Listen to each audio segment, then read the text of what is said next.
पद्म पुराण का, है ना, जो बड़ा प्रचलित है, जिसमें भक्ति ज्ञान और वैराग्य की कथा है, जो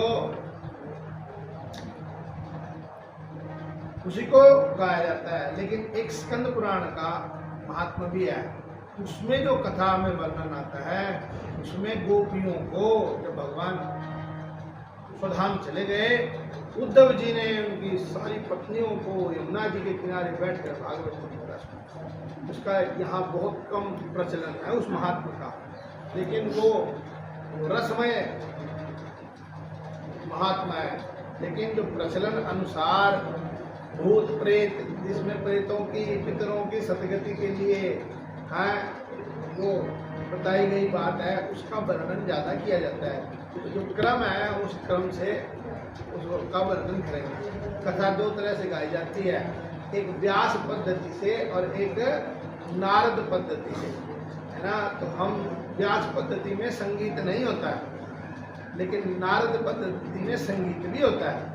लेकिन यहाँ दोनों पद्धतियों का प्रयोग होगा, व्यास जी की पद्धति का भी और नारद जी की पद्धति का भी।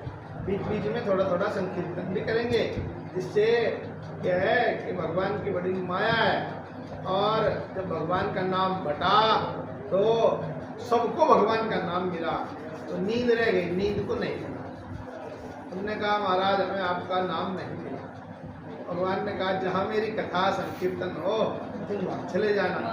तो भैया आलस आवे तो सोचना कि भगवान की कृपा है, फिर भी नहीं आएगा। तो सब दोपहर में आराम करके और चाय पीकर सब बैठ गए। अब नहीं होगा ऐसा, लेकिन फिर भी जैसी ठाकुर जी की इच्छा होगी एक बार अंकित इस कक्ष में एक बार आराम से प्यार हो। महात्मा में सबसे पहले, महात्मा में जो सबसे प्रारंभ में बात कही है, सच्चिदानंद रूपाय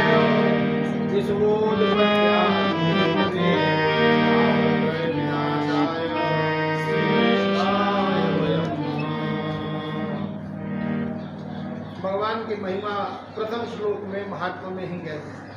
सच्चिदानंद रूपाय, भगवान जो है सच्चिद आनंद स्वरूप है ना। सत्य का मतलब वो सत्य ही है, वहाँ सदा सत्य है। चित्त का मतलब ज्ञान स्वरूप, और आनंद का मतलब रस स्वरूप। तो भगवान सत्यचित आनंद स्वरूप है ना। तो यही भगवान के बारे में प्रथम बात में मंगलाचरण में ही सत्यचित आनंद स्वरूप भगवान का नाम विश्वोत्पत्त्यादि हेतवे, वो परम परमात्मा परमेश्वर इस संसार को रचता है